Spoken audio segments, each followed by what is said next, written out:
পর্যটনের গুরুত্বপূর্ণ জেলা রাঙামাটিতে নেই হৃদরোগের উন্নত চিকিৎসা। ১.৫ দশক আগে করোনারি কেয়ার ইউনিট নির্মাণ হলেও যন্ত্রপাতি ও জনবল নিয়োগ না হওয়ায় আজও চালু হয়নি সেটি। জেলায় কেউ হৃদরোগে আক্রান্ত হলে চিকিৎসার জন্য ছুটতে হয় চট্টগ্রামে।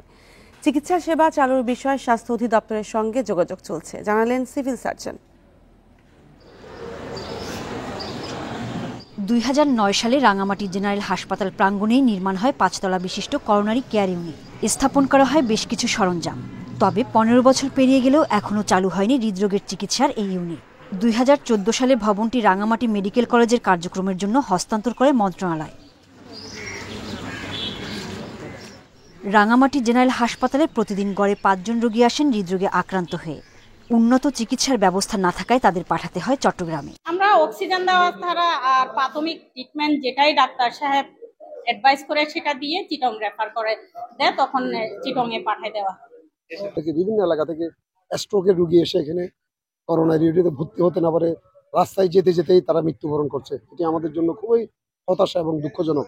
রাঙামাটিতে সিসিউর কোনো সেবা পাওয়া যাচ্ছে না এখানে। আর এখানে যে একটা সিসিউর ল্যাব আছে সেটাতে তো এখনো অকার্যকর অবস্থা রয়ে গেছে।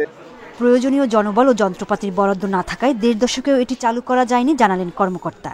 হৃদরোগের উন্নত চিকিৎসার চালুর বিষয়ে স্বাস্থ্য অধিদপ্তরের সঙ্গে যোগাযোগ চলছে, বললেন সিভিল সার্জন। বিশেষত জনবল ছিল না বিধায় আমরা কখনো এটা চালু করতে পারি নাই। পরবর্তীতে রাঙ্গামাটি মেডিকেল কলেজ যখন তার কার্যক্রম শুরু করে, এই সিসিইউ ভবন নিয়ে তার কার্যক্রম শুরু করে। রাঙামাটি জেলায় জনসংখ্যা প্রায় ৬.৫ লাখ। জেলায় রয়েছে মাত্র একটি জেনারেল হাসপাতাল। Independent news.